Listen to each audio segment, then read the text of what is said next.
setting. Dang, we look good. We got way too much food here. But how's it going, guys? Ask the staff to. Hi, everybody. To get Hope on everyone's Facebook. doing well on this beautiful Thursday. I'm Roman. This is Vice Mayor Carrasco. We're just hanging out. We're going to talk.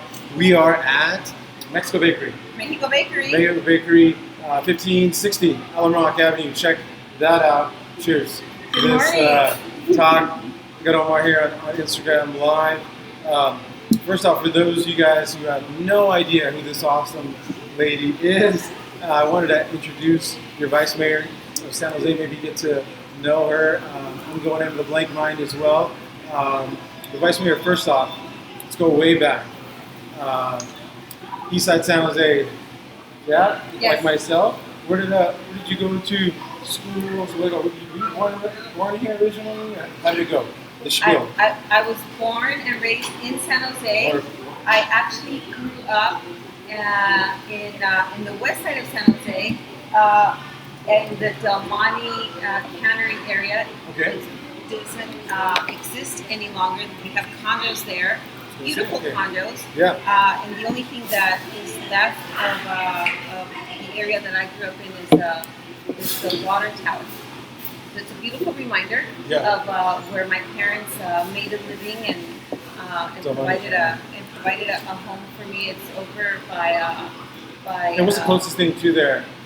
Orchard Supply is still there. Okay. Orchard Supply is still there, and the old railroad tracks are still there. Okay. Omar's mother still lives there. Nice. She does. Yeah, Omar still lives there. So we're gonna pull in there. And the Gardner Community Center is still there. Okay. And there's still a lot of issues there, and I love that area.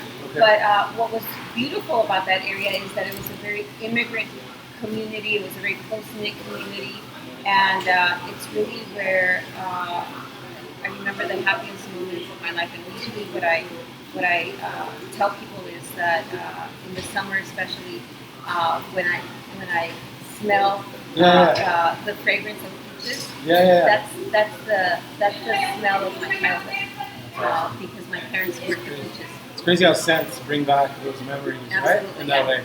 We got some cactus pears here. I got a really random eater question. So I went to Pala, went to Lindell Elementary. I remember a lot of my classmates talking about cactus and how they're eating parts of cactus at a certain time. But is there some type of, not religious significance, but cultural significance? No, right? So nopales it's just, and that sounds totally ignorant to me. I apologize anyway, but something to my childhood there. No. So nopales is one of my favorite foods, and if you're welcome to come and visit me in my office. I have a beautiful portrait that was given to me by an artist in San Francisco who happens to be actually originally from Dublin, Ireland. We're sister cities with Dublin. Sweet. And so I went to go visit her, and she had a beautiful cactus in hot pink, which happens to be my color, and you'll see in my office. My sister and my wife's. Ready? And I chose hot pink for the lead up to this. And you'll see in my office a hot pink wall. Anyway, but look at this beautiful color. So this is prickly pear tunas. My wife would argue lavender. It's like it's the hardest color to find. Well, it's a beautiful color, hot pink. So I'm going to invite you to taste it. Just taste it. Just have a little bit of a taste. And so this is it has no cultural significance. I mean, no religious significance. Right. But and I ask that just in case it does. Who knows? If it is, I want to know. And only time my goal is to not cut the Vice Mayor off. But I want to stop to say hello to Steve, hello to Elizabeth, that's also joined. My Coke is blocking Kane and Jason and Mike Bowie. Mike, what's going on? To make sure we pause and say what's up to you guys. But carry on, Vice Mayor. So well, one of the best things about the east side of San Jose, I think really about all of the city of San Jose is that we have such an amazing diversity, and part of the diversity is that we get to share people's culture, their language, their music, their traditions, but their foods, right? Mm-hmm. And so a few, even when I was growing up, you couldn't just walk into any store and buy something like prickly pear or tunas, as we know them. We used to have to grow them, and my father had planted cactus in our backyard, and we had them whenever we wanted them, but you couldn't purchase them. And so now you can come into just about any store. These are seeds, I promise. And it's really good. And you can definitely come into Mexico Bakery and have them. And they're peeled. By the way, they're really difficult to peel. I know for Indians, you'll see bazaars and stuff, and that's a concern when you go far out some places, but you can't get your certain type of tea or certain type of.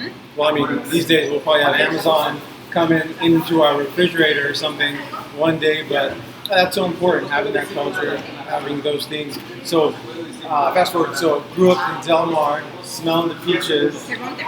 Oh, Del Monte.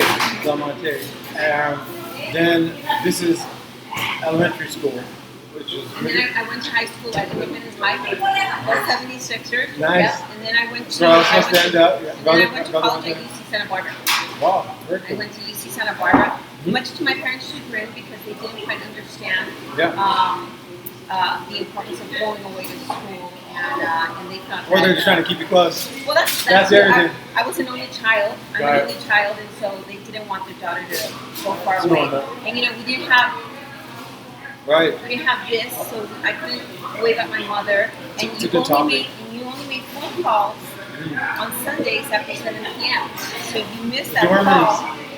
Like jail. If you missed that call because it was so expensive to make long distance phone calls, then you had to wait until that following Sunday to make that phone call. So it was really difficult. So my parents didn't want me to go. How important do you think it was that you went away though? Even Indian parents, they want them to stay close to snap, but I tell parents they gotta go away. Because those little things like just waking up in the morning, brushing your teeth, and go back to sleep, or you gotta go to school. Mom's not gonna knock on your door and say, hey, you got this class or that class. I feel like that is so important just to mature as like a person. You know what I mean? Absolutely. Well, and parents are going to be hesitant to that. But parents, I think that's why you should let them go far away. Unless they're my kids. See? Then when you become a parent, you're like, it's easy to say that, Roman. Yeah.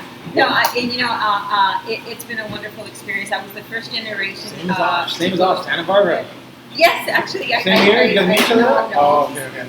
He said he's a few years older than I am. She's saying you're ancient, okay? No, kidding. He's a few years younger than I am. And wiser. But it's so important to go away to college because I think that your eyes open up to new experiences. And wonderful people. Yeah. You don't realize that these are individuals that are going to change the world, that are going to make their mark on the world, and then later on you either stay in touch with them or you come across them again, and hopefully you'll become forever allies in the kind of work that you're doing. So it was a great experience. We all cross paths for Asian. Thank you, Jamie. Jamie said, I love it. It's so cool to hear from you. See, you guys got to get to know her. So Santa Barbara, what did you pick? What did you pick for the old major? At that time, we don't know what the heck we're doing. At that time, it was called Chicano Studies. Today, it would be called Political Science. Oh, it's Chicano Studies? Or History. I thought I was going to be a history teacher, a professor at the university. And I thought I was going to come back and I thought I was going to mold young people's minds and get tenure at some university and retire as a professor. And, so teaching was a thing. I thought I was going to teach. I thought I was going to teach, and I thought I was going to write a lot of books and travel the world. And what are we doing now? All these people listening, we're still educating, we're still teaching. I have a lot of respect for educators too, but then things, obviously, they evolved, and you ended up... I ended up becoming a social worker, working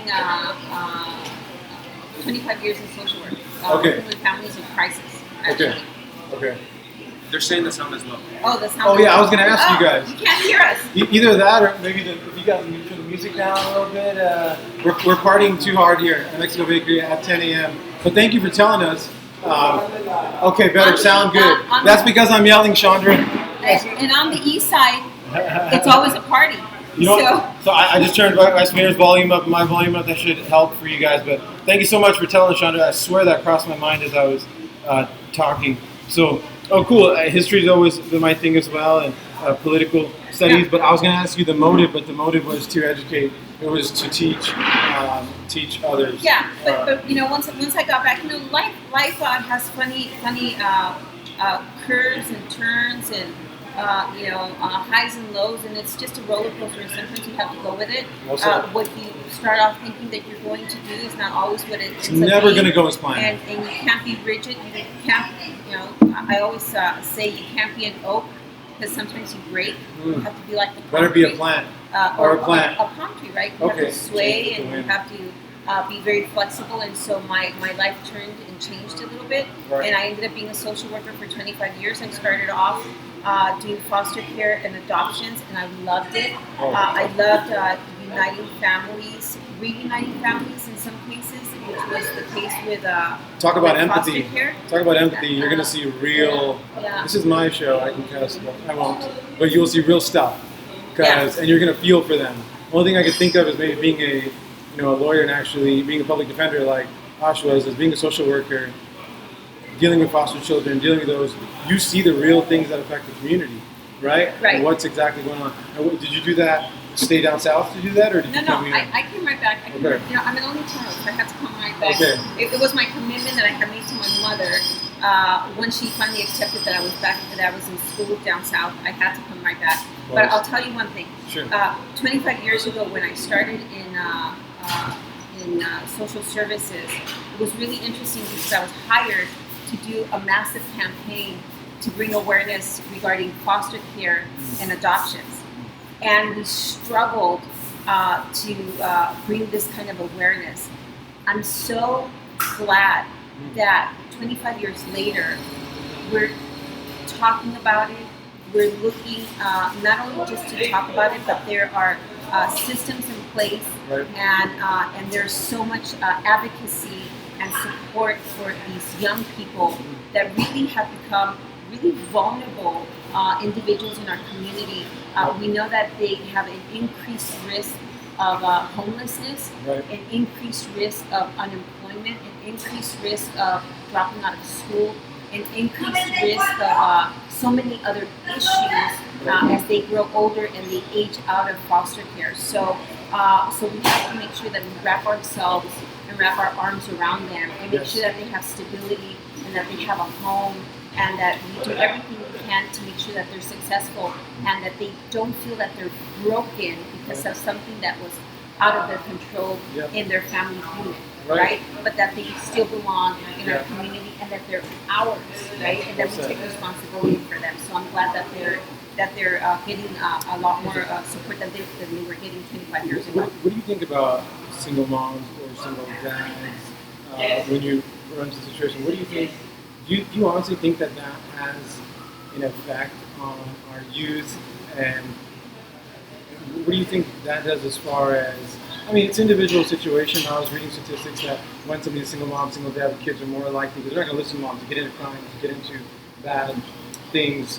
I know it's a tough curveball question. Do you feel from your work as being a social worker that I mean, there's a lot of single moms out there? Do you think, obviously it's tougher, it's far tougher, do you think that has any effect on crime rates, what youth, whether they're likely or not?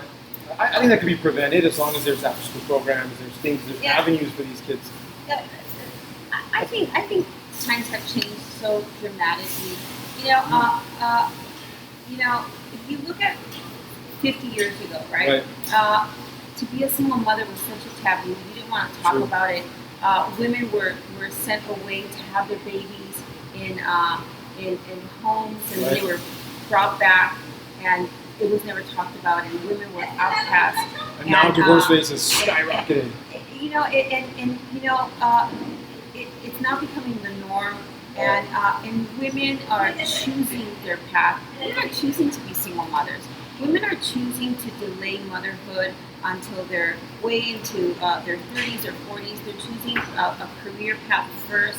They want to be ready. They want to be prepared. But They at want the to same be empowered. at the same token, back then there was more grandparents around, which grandparents are huge. I want to thank future grandparents. I want to thank you in advance for the daycare. Absolutely, but I really admire how women are creating their own communities to support each other and to be part of a different type of family unit, and to have these extended family care systems. Right. So it's not what it used to be 50 years ago, 60 years ago, 40 years ago, even 30 years ago. Right. Women are choosing what their lives are going to be like, whether they're single mothers or whether they're divorced mothers, Right. or single fathers for that matter.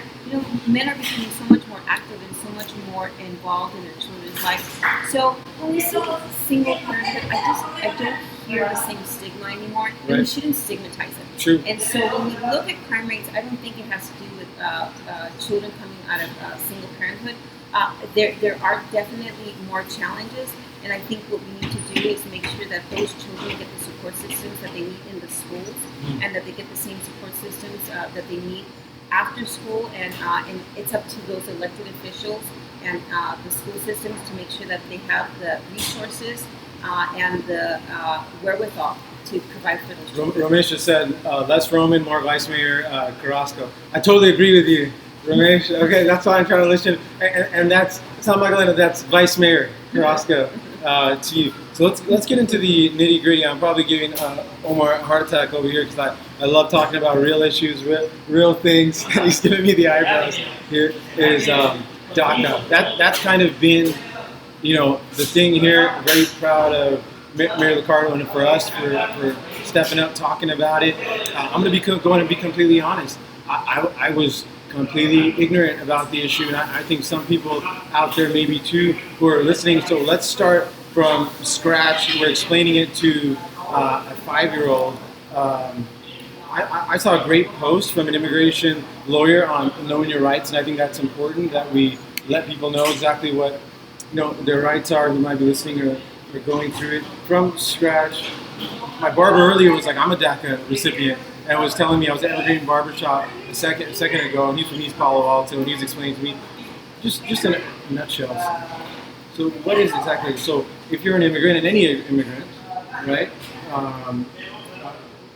For those who don't know, obviously what happened recently is Trump's administration has put it onto Congress that they have to step up and voice it. Or? So let's in a nutshell.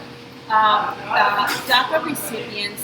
So Obama, when he was in office, we'll make it very simple for Right. those who don't understand, because I think most of us understand what happened. But there are some that don't know what happened. Right.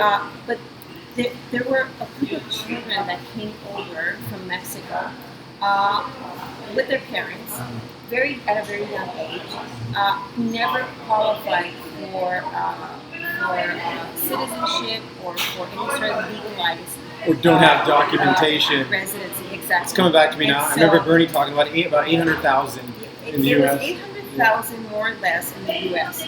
And so what Obama did is he said, for these children specifically, I'm going to allow them to have an opportunity to be able to work, to be able to drive, to have Social Security, because they basically They deserve a chance. well, no, and they basically belong to us at this Yes. point. They came so young. Some of them don't even speak English. They've never been to Mexico since they've been back. They don't have any more family members. They're as American as any of us. Where else are they going to go? Right. They belong to us. Some of these children didn't even know that they were born in Mexico. Right. They didn't realize that until they came of age and they had to apply for school, that they realized that they weren't born in the U.S. They're quote unquote different. Well, They don't feel any different. Suddenly, they Yeah. they realize it. Right. So these are the DACA recipient children. For example, What- Zoe Lofgren was talking about, she was pledging somebody for UC Santa Cruz who's a mathematics major and vouching for him specifically, and I guess representing him. But like you said, I'm cutting off. Essentially, they're American as any of us, and they didn't even know that they themselves. Exactly. And so what Trump did is what I consider to be one of the most cowardly and one of the most immoral acts that Un-American. and I know that he's done questionable and unfavorable and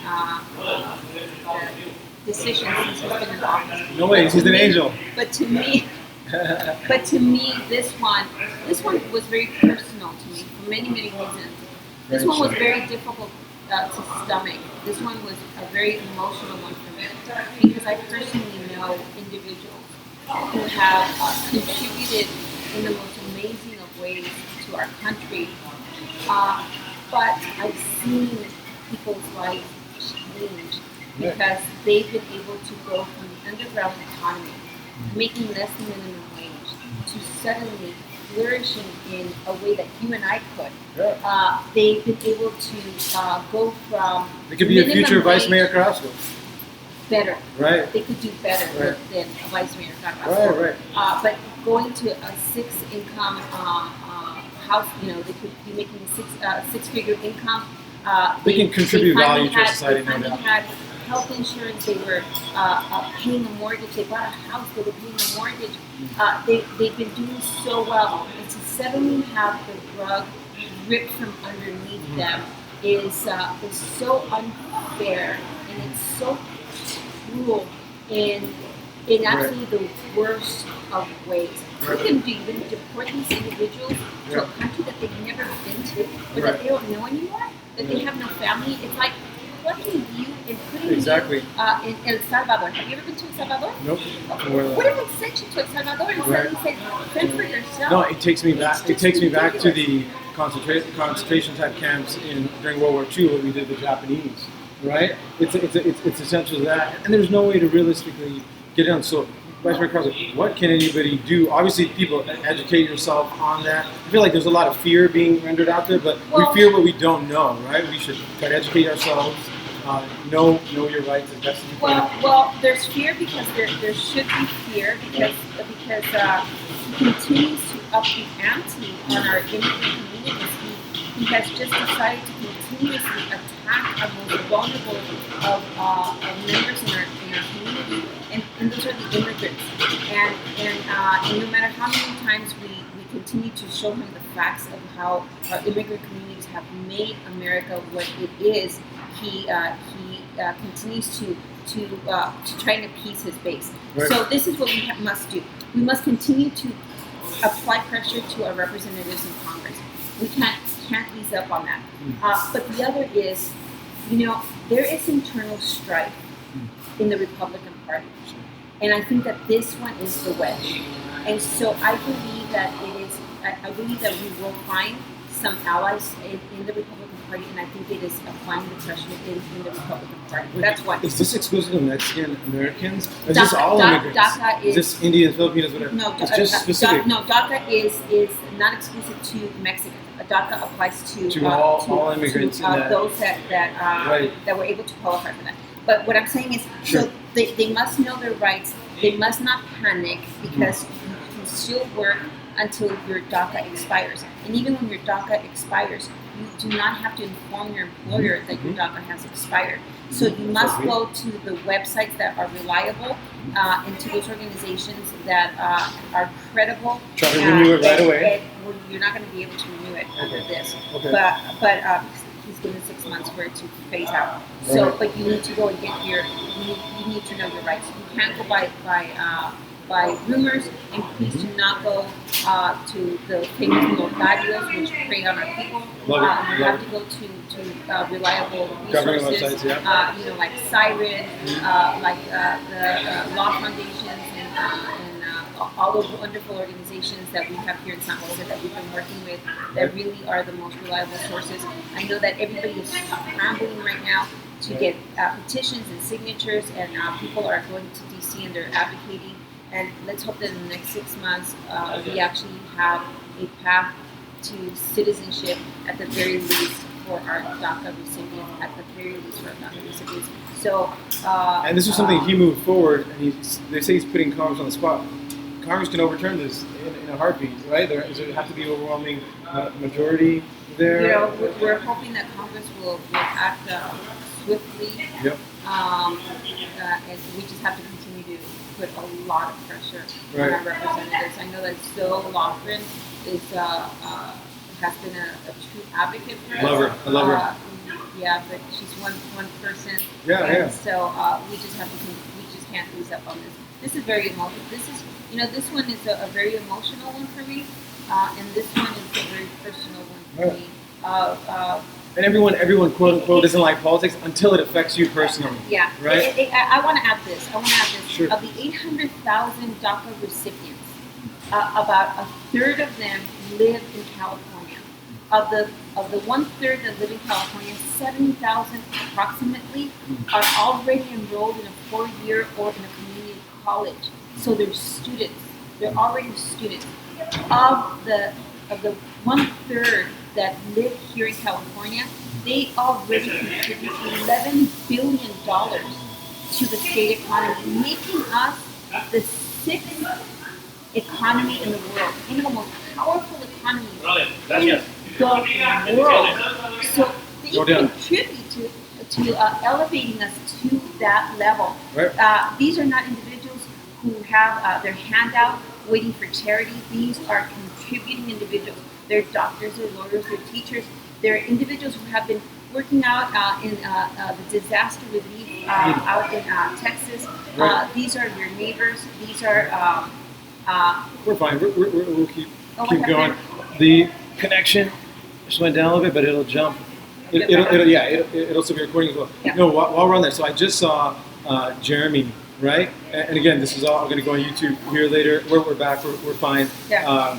But Jeremy. exactly, which we'll change gears in a second and talk about what Jeremy's doing now and how he moved over to affordable housing and what we're doing there. But no, you're absolutely right. I saw a great video going around from an immigration lawyer on what you can do. But I'm thinking about the daughter whose mom and dad don't speak English, and they're usually in the household, just like you were before you Santa Barbara, to inform them of things, to talk to them. When something like this comes up, who's your source? My parents are going to ask Roman, right? So for them who might be listening, this is great information. And thank you, Vice Mayor, for addressing that.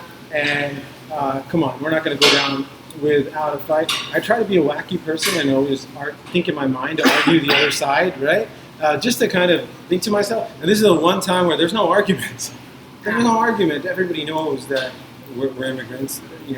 Go back as far as you want. This is ridiculous. What his motive could be, I can't even fathom, but we'll leave it at that. This is a positive show. Whether you look at it economically, socially, when you look at the well-being of our communities, stability in our communities, this doesn't make any sense. No, it's moronic. And you were saying, so California itself is essentially a country. I was looking at the greatest economies. I've said this before. Is that at a point in time it was Japan, number 1, Germany, and then number 3, California. And I'm like, wait a minute, California is not a country, but that's how powerful our economy. And you stated how important these immigrants are, and we should be helping them. And here's the thing: put religion, politics, everything aside, as I've always said before. We got to be humanists first, right?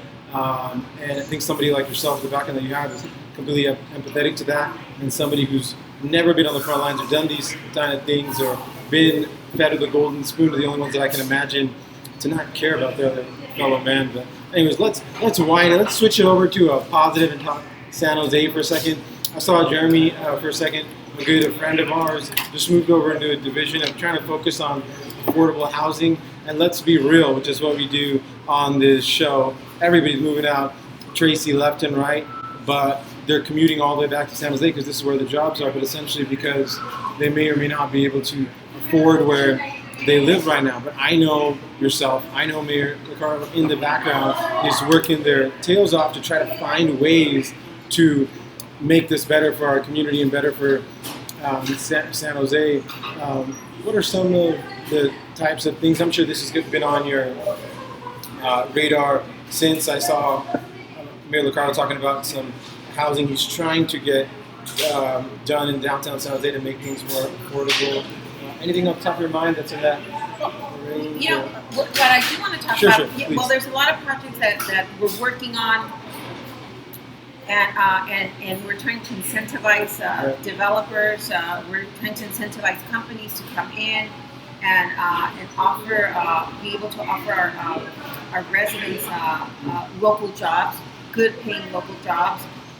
We have companies that are coming in. In fact, just this next Sunday, there will be 10 companies at Emma Bush Park, great job fair. If you come in and you're looking for a job, they'll sign you right up within 3 days. One more time, Emma Prishpark. Emma Prishpark. And I'll make an announcement at the end Wonderful. of all the great opportunities.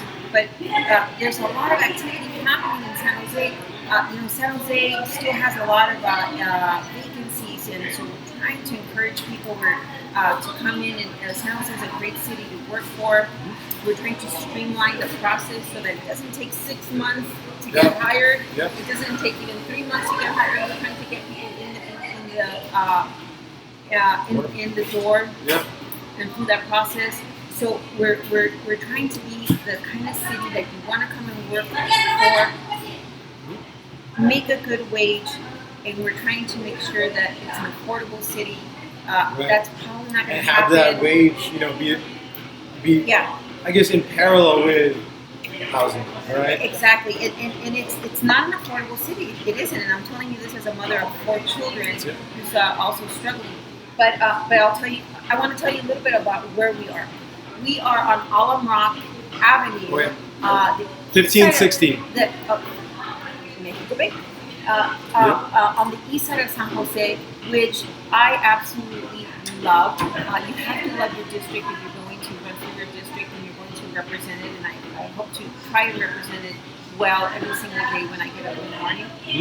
But I love this. I love the entire district. But I want to tell you a little bit about Alum Rock. Yes, please. This is 5. District 5? This is District 5. But East San Jose.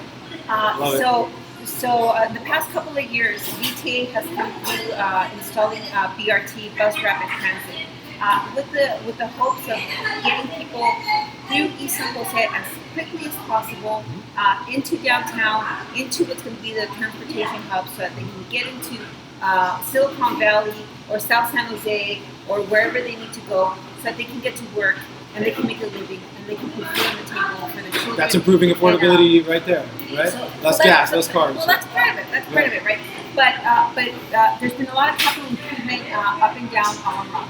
But the reason why I bring this up is because on Alum Rock also there's been a revival because there's been a lot of challenges. And so now we have the Alum Rock Santa Clara Business Association that has been birthed through this process. The president of the Alum Rock Santa Clara Business Association is Jesus Flores, who's just a couple of blocks down. We happen to be in Jose Landin's business. He just left. Jose's awesome. Darn it. But I wanted to showcase a couple of his dishes. This is one of my favorites. It's a tamal de queso con rajas preparado. We have torta milanesa. Here, take a bite. This is mine. I'm eating this. Yeah, the whole thing. Pan, it's a great bakery. And I'm only showcasing a little bit, but I'm going to get to my point. Have a bite. Yeah. Have a bite. Carry on, please. Yeah. And so, but anyway, so because there's been this resurgence of interest in the east side on Alum Rock, just down a couple of blocks, we have a new development, Quetzal Gardens, which is going to happen. It's a brand new development. It's going to be beautiful. How is that? Amazing. Is it? Yeah, very good. That's one of my favorite foods. Amazing. So it's milanesa. It's a little steak. It's really good. The development you're talking about? It's Quetzal Gardens. Okay. It's affordable housing, 72 units, not nearly enough to house the kind of to address the kind of crisis, right. And I call it crisis, the crisis that we're experiencing. Right. But it's going to be 72 units, and it will be larger units than what we're used to seeing. Okay. So 2 to 3 bedrooms. Okay. 3 bedrooms, which means larger families than Vice Mayor, I'm looking at this. Let's allow me to be the skeptical, annoying guy. He's gonna. Some guy's gonna be there and be like, "What do you mean affordable? What's affordable?" I've always been curious on my mind. Is I see on Vice Mayor's new policies and programs for East San Jose, she has a section on renters' rights and protections. So this comes in. What are these? Just an example of some of these protections, because let's say I'm an evil landlord and I just try to double, triple your rent overnight. That's not going to be possible in this development like this. Well, okay. Well, this is affordable housing, so Okay. this is entirely different. Okay. So affordable housing so affordable housing is entirely a different type of development. So This is for individuals whose income is extremely low per standards. So there's a metrics put out by the state of California. So you have to meet that matrix. So it may be a family of 5 or 6, and maybe your income can't be above $60,000, and your rent. And it's just off the top of my head, please don't quote me, but maybe your rent is going to be about $900. Got it. And so that gives you right away. So in order for you to have the incentives, so if you make too much, you cannot live there, right? In a certain way. You can't live there. Now, what you're talking about in terms of the renter rights protection are policies and ordinances that the city council passed just a few months ago, and we will be revisiting it over the next several weeks as well, based on what we've already learned. Landlords a year and a half ago, when I first came into office, were allowed by law to raise the rent up to 8% per year, certain units, right? We were able to reduce it down to 5%. And that's only under certain conditions. I love that. So mind you, in some places there is no limits. Period. In the commercial world, the largest is 3%. Right, so you cannot increase more than 3% a year. And of course, you negotiate those type of things. But I remember $1 Million Shock. People were talking about a YouTube documentary, right? I'm not sure if you've seen that or not, but people are getting evicted in San Francisco after being there for years. Just a letter, right, saying that hey, we got an offer. These are the types of things. Yeah, and so I'm happy you guys are doing this. So renter protections as well. It's residential 5%. In order for a landlord to evict you, there are, I believe, 12 or 15, and I don't remember exactly, reasons why they can evict you. To raise the rent is not a reason to evict you. Right.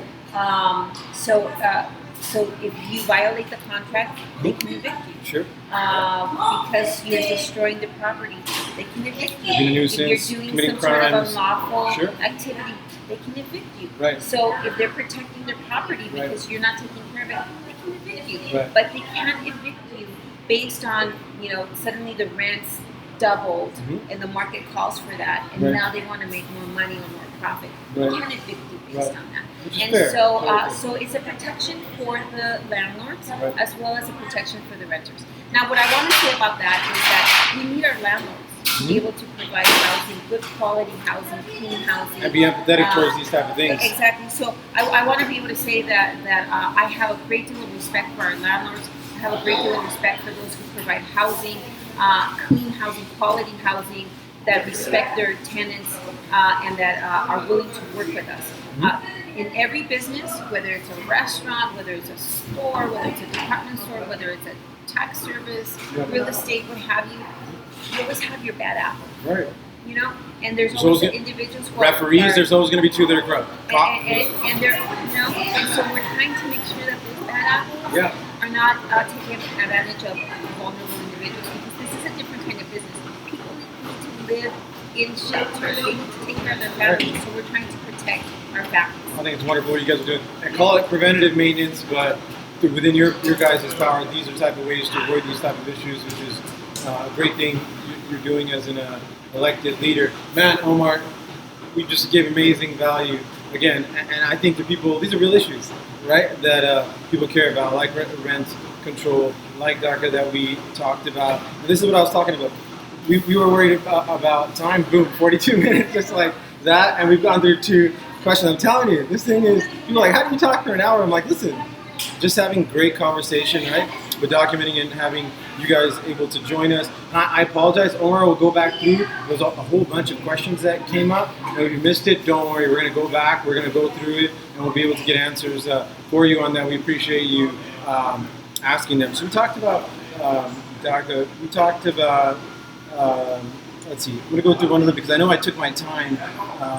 We talked about the State of the Union. Oh, so Google, I know it's on everybody's mind. Again, these aren't about, it's not about me, it's not about you, it's about them. I remember months back, Google kind of purchasing a huge amount of land, and you guys announcing that. Anything like that is great for our area. It was kind of the downtown San Jose area, kind of the industrial warehouse area. What's their timeline? Have they given you guys any type of updates? Which in the construction world is never believe it. There's always going to be very long timeline. But I'm sure people in San Jose will be excited about kids who are getting out of college, saying, hey, this is great. How can I get my? Have you heard anything? Well, it's okay if you haven't. Well, we've just entered into negotiations, so we're Okay. in the very, very, Still very definitely. early stages. They did purchase some properties, and the properties that they purchased are privately owned, so they haven't purchased anything yet from the city. And with the city, like I said, we're just in negotiations. And so here's the thing, a company like Google can go anywhere. True. Right? They can go anywhere. They can go. We want them here. We got to give them a reason. Right. The job's for you guys.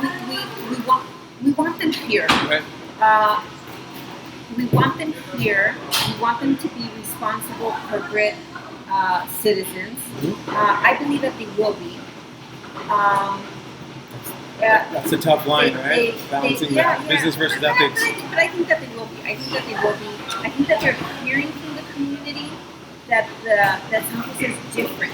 San Jose is, I go to Los Angeles, I go to New York, I'm in Santa Barbara, I'm in different areas of California, and it's always really interesting to hear how communities interact with government. And in San Jose is very different. We're 1 million plus. In the next 20 years. 10th largest city in the U.S. Yeah. Absolutely. In the next 20 years, folks, in the next 20 years, it is estimated that we will grow another 250,000 residents. Wow. Population's an increase. Yeah. We have kids, yeah. Another 250,000 residents in the next 20 years. So whether Google is here or not, San Jose will not be the same by the time I'm a grandmother. No doubt. Right? Yeah. By the time I'm a grandmother, you're a grandfather. Yeah. Right? Who the heck knows? We will not Yeah, no, absolutely live in agree. the same city. Yep. It will be totally different. Because 250,000 people changes the All city. this just went through my head So while you were think- saying that was think about you that. have to prepare a general plan preparing for that. Yeah, People think are so about stuck in the moment that you and Mayor Ricardo are thinking that far. That should give you perspective, right? So, new schools, new shopping centers. How do we get there? Yeah. How do we travel there? How do we transport ourselves there? You have to design streets and highways, and you have to make room for different modes of transportation. Right. You don't want all those cars. The new green two-way bike lane. Was that recently? Where was that? I saw it come across. That's the very first one in the city. That's of pretty San cool. Jose. It's pretty cool. It's a two-way lane bike. Right. It was segregated to the right, but you can go both ways on your bike. But it's the first one ever in the city of San Jose, and it's here in my district. It's a two-way lane bike lane. Tongue tied. Say that 10 times. No, I'm not gonna say it. But anyway, so that's what we're doing. We're preparing, not for me anymore. I'm preparing for my grandchildren. Kids. For my grandchildren. Right. And that's hard to envision and to visualize or to fathom. That's why this is so important. It's 250,000 people that are coming in the next 20 years. Right. So with or without Google, we're changing. So, but having said that, with Google coming in, they will bring in 20 to 30,000 new jobs. That's a good thing. But the impact of what is going to happen shouldn't You could have standards too, right? Well, we should take that to heart. Right. We should insist on being partners with them, and we should, especially on the east side of San Jose, understand that there will be a domino effect Sure. beyond It's gonna. the freeway, Yeah. east of the freeway. Right. What does that mean? That affordability, parks, intellectual capacity, we have to think about all of these things. Right. And so how do we engage them so that we're all responsible for the growth of the city of San Jose and the impacts of the city of San Jose with a big, huge company like that coming in. And it's going to attract others and others. And guess what? There'll be other people just like Can I say one thing? I think you guys have done a great job from being 17, and I'll say it, 17 with my fake ID, sorry, Vice Mayor, to being 29. We would hate downtown San Jose. Ask any San Jose resident. We would go to San Francisco, we would go to Santana Row. When it came to partying, not that I do anymore, mom and dad, but when I came back, from my 10-year reunion, giving Omar a heart attack, I came back from my 10-year reunion, and they said it was downtown San Jose. I hadn't even really gotten into it because most places were clubs they would go under, and now I go in and it's completely changed. And I was 17 to 27. That's 10 years. It's a lot of time, like you said. But I just want to commend yourself, Sam, because I know that's not easy. And here's my thing: I don't kiss, but I give credit where credit's due, and it's absolutely due on how you guys have improved the restaurant, the San Pedro Square, doing all those type of things. So thank you for that. For every council member who's a part of that, because that's going to make people feel safe, want to be here, want to be a part of their community, and that's what this is all about. At the end of the day, it's about you guys. I know we're hitting 50. How are we doing, Omar? Vice Mayor's probably got like 20 meetings to go to today. So we hit a 4 ball and we hit every single thing that I wanted to hit. Can I tell you something exciting that's happening? Yeah. Around the corner from the event. From the bakery. I'm that going to too. tell you about the God, event. so many Around the corner from the event, I get really excited. Get in here. But around the corner from the event, we just opened up a brand new park. We haven't had a brand new park on the east side of San Jose since I don't know when. So with the help of Jim Bell, we purchased a piece of property, from the state of California. Jim Bell, okay. Yeah, in the city of San Jose, Pure Inés was very helpful. Angel Rios, his whole team, we're just very indebted to them. We purchased this little strip up against the freeway. Let me tell you, we had such issues over there. A lot of blight, garbage, really a fire hazard. Now we have a beautiful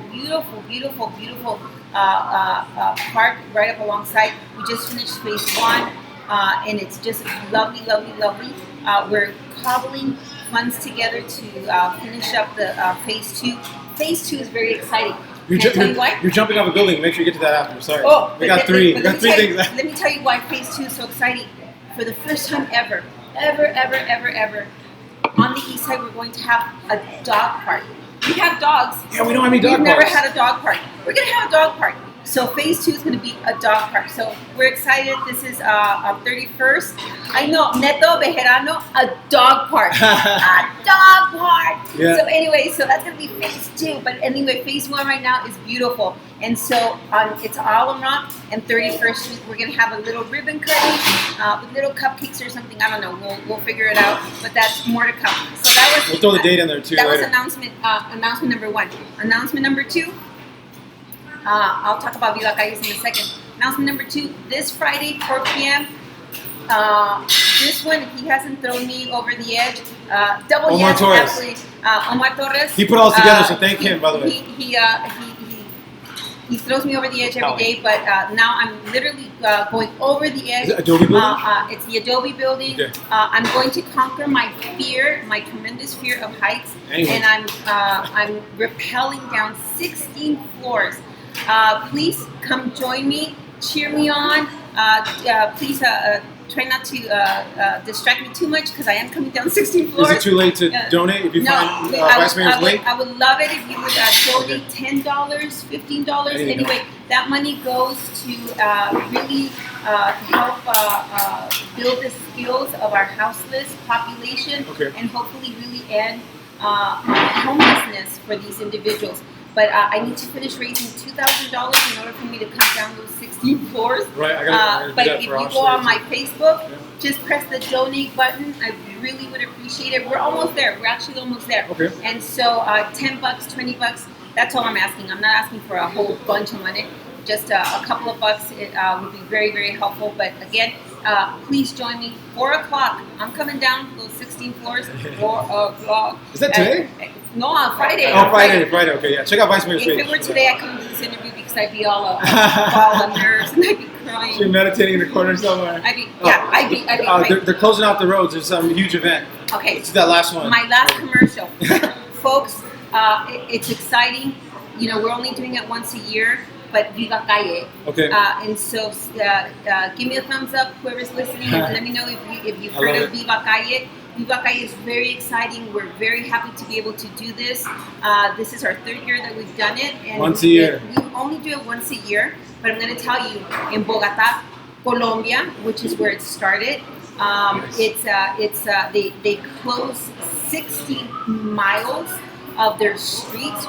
We're only closing 7 miles. Okay. And in Guadalajara, they do it every single Sunday. Mm-hmm. They close 40 miles.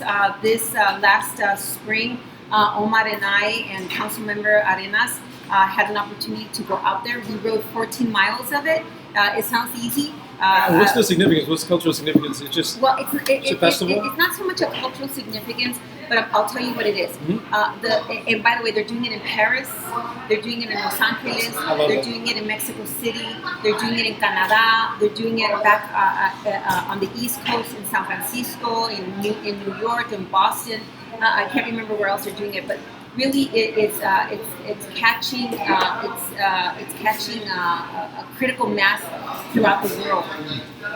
The purpose of it is multifaceted and multi-layered.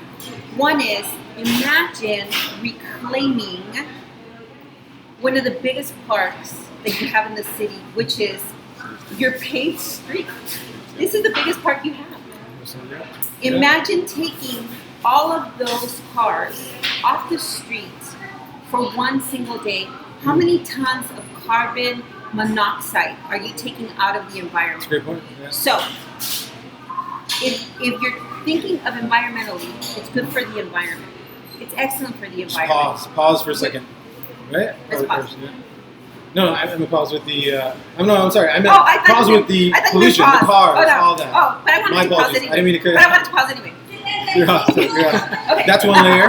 That's one layer to the environment. I wanted to pause anyway. Okay, but environmentally, we're looking at the environment and how we really start saving Mother Earth, right? Mm-hmm. But the other is, it's meant to really build community and get outside. And how many folks? This time it's going to start at Cunningham Park. It's going to come all the way down White Road. It's going to it's going to bend at White and Alum Rock, and then come all the way down Alum Rock and end at Japantown. Okay. We're expecting about 100,000 people from throughout the entire city of San Jose. So it's a city event. It's not an east side event. It's not a west side event. It's not a downtown event. And you can start and stop anywhere you want. But I've spoken to individuals throughout the city, and I know people from other areas of the city who have never made it into the east side of San Jose. So this is an opportunity for Willow Glen to come over. I love it. And finally see and showcase parts of East Side that they've never seen. Right. So and vice versa. And vice versa. So we're excited to be able to do that, and that's the purpose of Viva Calle throughout the world, cool. Is that you begin to cross over into areas that you would never on a normal basis go. Is that the translation in English? Viva Calle? The streets are life. Streets are life. Streets are life. But here's that's the thesis right there. Here's the last. The economic impact. It's supposed to be an economic driver. Okay. And the reason why in Guadalajara they do it every single Sunday, because they get 450,000 people on the street. You suddenly are out of your car, and now you're walking, jogging, running, cycling, skateboarding, or rollerblading. You suddenly are seeing things that you've never seen before. Suddenly you're passing through businesses that you've never been aware of. And suddenly you're eating an ice cream at a parlor that you didn't know existed. Stimulate the economy a little bit too. So the businesses won't give this up anymore. They're the drivers of this. So come on out, join us. Come, it's on Sunday, on the 17th. It starts at Cunningham Park. By the way, there's going to be a zip line. Come zip line with me. No way. Oh yeah, and you know what? It's the biggest I zip think line. that's the single reason. They tell me it's the biggest zip line in the world. It Yeah. comes all the way down White Road. That's insane. That's insane. I'm gonna check that out It's personally. Well, if they said it, we'll fact check it. Don't worry. Nobody's perfect. Gonna make mistakes. Well, why don't you come and check it out? Yes. I love it. See where our head's at? Well, ladies and gentlemen, this is how I thought this talk was going to go. This is how it went. I want to thank you, Vice Mayor, for the time. You were wonderful. Oh, no. I'm going to grab like Have one of my crazy. favorite I'm going to grab like pastries. crazy. I lost This one. my fork No, somewhere no, over just here. grab it with your finger. Yeah. Omar, un churro. Now you have to. Oh, Come so, on. I went to so I went Omar to works the with, gym. He went to with CrossFit. Who Vice cares? Mayor. Grab it. He's got to go to CrossFit. I did. Well, I want to thank him as well, and thank you all for tuning in, for watching. I'll throw this up on YouTube, and I'm sure Vice Mayor and I will be talking again. But I just think educate, value. That was my goal of this. It's not about myself, not about Vice Mayor, but I want you guys to be able to join in. And you can always reach out to Omar. Reach out to the office. If there's anything on your mind, you want to be pointed in the right direction. You are not alone, right? There's always information. There's always resources for you guys, no matter what the subject is that we're talking about. And thank you to Mexico Bakery, 1560 Alum Rock, for checking us out. And everything Vice Mayor said, she hit it. Usually I don't shut up, but she killed it. I'm so happy and I'm so grateful. So cheers to you guys. Go kill the rest of your day, and hopefully we'll see you at Viva. Viva Calle. Viva Calle. We'll be out there. We'll be out there. Take care, you so guys. Cheers. I'm gonna finish this.